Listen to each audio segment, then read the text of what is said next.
Muy bien, regresamos entonces con la entrevista. Hoy estaremos abordando el tema de la reciente ley acerca de la infraestructura vial que aprobó en el Congreso y pues Max Santa Cruz ya se encuentra con nosotros para poder conversar con este tema. Fernando, le damos la bienvenida. Sandy, ¿qué tal, Max? Qué gusto saludarte y tenerte acá en el estudio. Muy buenas noches, Sandy, muy buenas noches, Fernando. El gusto es mío y a la teleaudiencia, por supuesto, de la medida, también un verdadero gusto estar de nueva cuenta con ustedes. Bueno, Max, este punto es realmente un parteaguas en Guatemala. El Congreso aprueba la ley de infraestructura vial y obviamente el presidente ha afirmado que esta ley va a crear mecanismos que se enfocan justamente a avanzar y facilitar la inversión pública en el tema de las carreteras. Pero tenemos carreteras que realmente al día de hoy es una pena hablar de eso y pensar y preguntarnos si esta ley va a venir a cambiar realmente la realidad del país con este tema. Bueno, esperaríamos que sí. Recordemos que hay un antecedente parecido en los años 90 con la aprobación de la ley de electrificación. Eso de alguna manera permitió sentar las bases para lo que hoy en día tenemos un modelo que es replicado en otros espacios en América Latina porque ha funcionado bien. Esta ley de infraestructura vial prioritaria es algo que ha venido postergándose desde el 2018 hasta la fecha y en estos últimos 6 años nos damos cuenta hoy, especialmente en este año, que tal vez de haber tomado decisiones en el pasado, con las consideraciones del caso y las discusiones necesarias técnicas, tal vez no tendríamos los problemas que hoy tenemos en la infraestructura de este país. Y cada día nos encontramos con un problema en cualquiera de las rutas nacionales, pero también vemos que tristemente, incluso a nivel centroamericano, tenemos la viabilidad o la red de infraestructura vial más deficiente de la región. Hay un déficit cerca de, si no estoy mal, 21,000 kilómetros de carreteras de lo que deberíamos de tener, porque desde el año 95 hasta hace 2-3 años, el promedio de construcción de carreteras por año era de 216 kilómetros, cuando lo que deberíamos estar realizando son 1,500 kilómetros al año.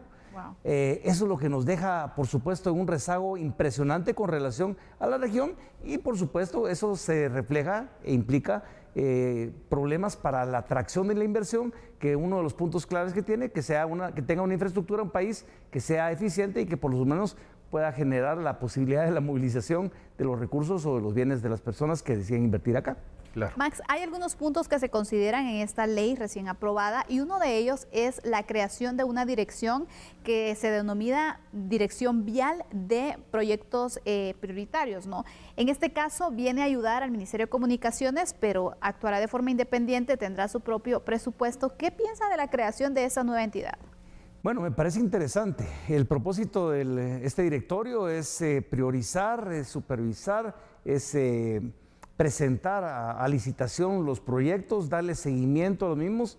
Creo que sería interesante la figura, pero yo no sé qué tan autónomo sea al final de cuentas cuando quien preside el directorio es el ministro de Comunicaciones y también lo integra el ministro de Finanzas y el ministro de Economía. Tal vez en la parte más independiente, porque no depende de elementos de carácter político, podría estar el presidente o el representante de la Cámara de Construcción, el presidente del Colegio de Ingenieros o de la gremial de transportistas internacionales y el propio gerente del directorio de esta nueva figura que integraría dicho directorio. Es ahí donde tengo mis dudas sobre la independencia como tal, pero podríamos discutirlo. Lo que sí es que hay que entender que esto no es un efecto de carácter inmediato al momento de esta aprobación de esta iniciativa de ley, la 5431. Hoy en día hay que pensar que por lo menos en la elaboración de los reglamentos y en otro tipo de consideraciones para poder llegar a su funcionamiento nos llevaría por lo menos cerca de 36 meses para poder empezar a ver los efectos de la misma.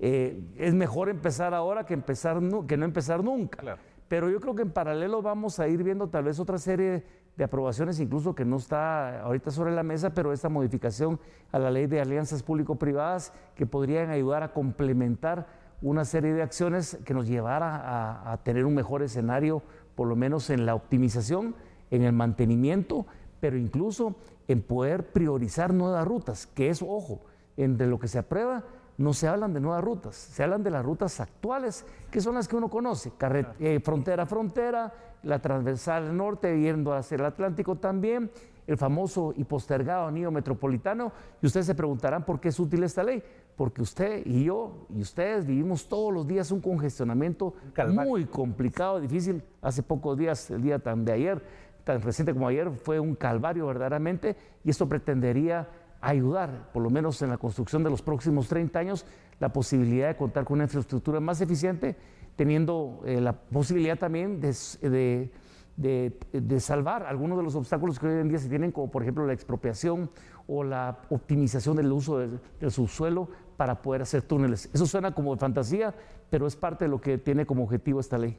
Ahora, una de las circunstancias que me llama mucho la atención en esta ley es que todo el esquema de modalidades de contratación para proyectos de infraestructura se pretenden generarles un cambio. Mi pregunta puntual es, ¿consideras que pueda terminar esto con la corrupción que conocemos o al menos disminuirla? Bueno, ojalá que así sea, pero hay que recordar que la corrupción es sistémica y que una ley no necesariamente resuelve los problemas de la corrupción. Si no frustrada en el Estado. Sí, si no sería tan fácil como decir, miren, vamos a aprobar las modificaciones a una ley electoral y de partidos políticos y con eso mejoramos a la clase política o con eso mejoramos a la democracia. Y creo que no va por ahí, pero sí son herramientas que pueden llevarnos a ese momento.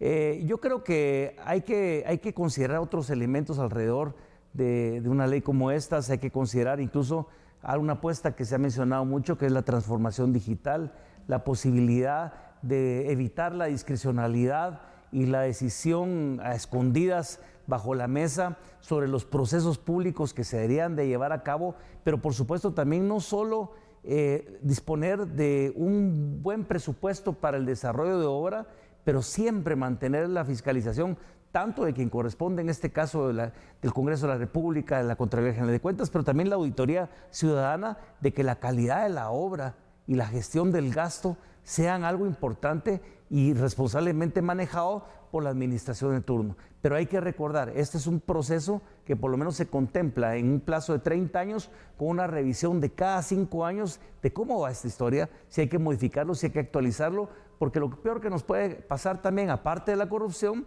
es que caigamos nuevamente en generar una nueva corrupción. Y se los digo porque Covial había sido en su momento designado para poder sustituir algunas de las capacidades de la Dirección General de Caminos, pensando que iba a ser un modelo eficiente a la hora de atender la infraestructura, y no resolvió el problema. O bien hay otras instancias como tales que han generado las mismas dudas, incluso el Fondo Nacional para la Vivienda. Entonces no hay que confiar del todo, hay que ver que esto es una herramienta, pero tenemos que atender el tema de la corrupción de manera sistémica, más allá específicamente de la aprobación de esta ley. Es un ministerio que ha sido tan cuestionado y que hoy en día nos lleva a la discusión de que a veces, ¿qué es peor? De repente hay gente que dice, bueno, mire, pero es que mejor que haya corrupción, pero que haya obra. Caer en esa discusión, en ese juego, o decir, miren, si no tiene que haber buena obra, puede haber obra de calidad, puede haber obra en tiempo, tienen que haber responsables en el proceso, y de repente, pues también de paso eliminar la corrupción, que es un cáncer y un endémico en toda la administración pública y en la sociedad también. Claro. Max, ¿cómo podríamos explicar entonces la función y el beneficio que la ciudadanía puede tener con esta ley? Porque algunos dicen, bueno, se crean leyes, se crean instituciones, más gasto, porque lo vemos así en función de gasto, funcionamiento, y pues lo que necesitamos también es inversión, ¿no? Y lo hemos mencionado, no hay ruta que nosotros vayamos y que esté en pésimas condiciones. Queremos respuestas inmediatas. ¿Qué tan efectiva inmediatamente entonces puede ser esta ley? Inmediatamente yo lo veo complicado por lo que mencionaba en lo que corresponde a terminar con la elaboración de los reglamentos y algunas consideraciones de carácter interno, pero sí nos puede alentar a tener un modelo diferente de gestión.